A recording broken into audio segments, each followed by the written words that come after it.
De hoje para falar sobre duas temáticas. A primeira delas sobre o Lucas Andrino e as últimas contratações ou janelas do Goiás, olhando em retrospectiva aquilo que não funcionou e de novo, é um Lucas Andrino que consegue bem no mercado e dá uma expectativa boa para o torcedor do Goiás. Será que isso vai funcionar?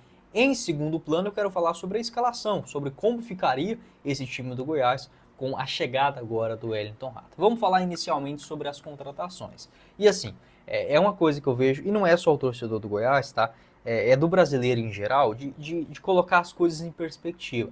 Existem dois paralelos: aquilo que foi feito e aquilo que foi executado. Se o plano foi bem feito e não funcionou, a culpa não é do torcedor que elogiou uma contratação quando ela aconteceu. Alguns argumentos que eu não consigo entender, tipo, vamos esperar ver o cara jogar para emitir uma opinião. O cara jogou, sei lá, 10 anos no interior, fez 3 gols na carreira, e aí o torcedor que critica uma contratação ruim como essa, dando um exemplo, é taxado com aquele discurso: vamos esperar para ver. Pô, isso para mim tá errado. Você tem o direito de criticar o que está sendo mal feito. Várias contratações do Goiás, inclusive, já foram feitas desta forma. Brenner Culano, DG e por aí vai. Além disso, aí tem aquele outro paralelo. Um jogador mais requintado, mais experiente, como o Wellington Rato chegando. Não é uma boa contratação, vamos esperar para ver. Gente, não é bem assim também. O cara que no ano passado estava no São Paulo, não era um encostado no São Paulo, não. O cara fez 41 jogos, 9 assistências, um gol marcado, dos maiores clubes do mundo.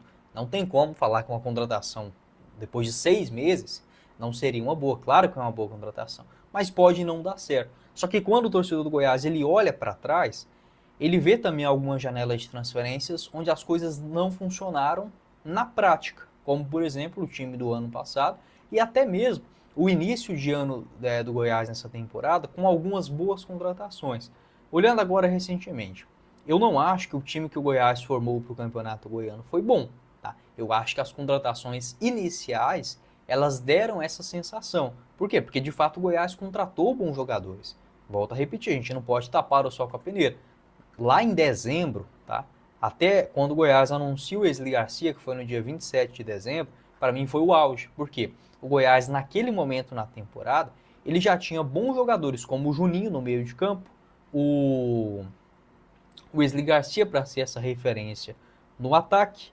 Tinha, por exemplo, outras manutenções importantes, como o do Rafael Gava, o próprio goleiro Tadeu, a chegada, já tinha o William Lepe para lateral direita, o Rodrigo Andrade também já havia sido anunciado para o meio de campo, o Lucas Ribeiro tinha renovado o contrato. Então, assim, a chegada também do Lucas Lovatti parecia um elenco interessante. A gente sempre falava, tá faltando aí um centroavante de peso, nunca confiei no Facundo Barceló, um meia de criação, e a tendência é que esse time dê liga para o Campeonato Goiano. Era para ter jogado um pouco melhor, só que como falei, acho que a expectativa gerada pelas contratações em dezembro, tendo em vista tudo que ainda poderia acontecer, ela criou essa maior expectativa em relação ao torcedor do Goiás. Na janela do ano passado, eu também acho que teve um pouquinho dessa sensação. Por quê? Porque o time era horroroso no Campeonato Goiano, aquele elenco do ano passado do Goiás no estadual foi uma afronta para o seu torcedor. Como o Goiás não tinha nada, a chegada de alguns jogadores no improviso, porque o Lucas Andrino teve basicamente uma semana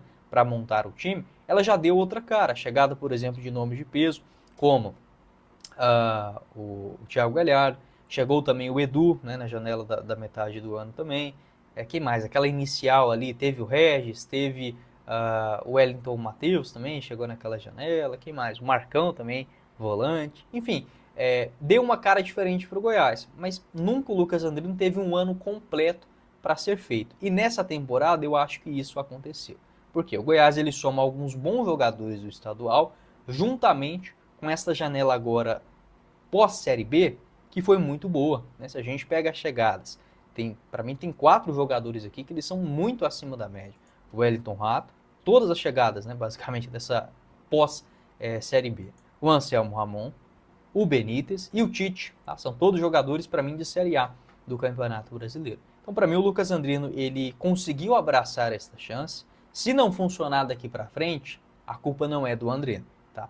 Pode ser algo no bastidor, tudo bem, mas em termos de contratações, daquilo que ele poderia ir no mercado, não tem como ser mais criativo do que isso, tendo a condição financeira que o Goiás tem, tá? Não tem como.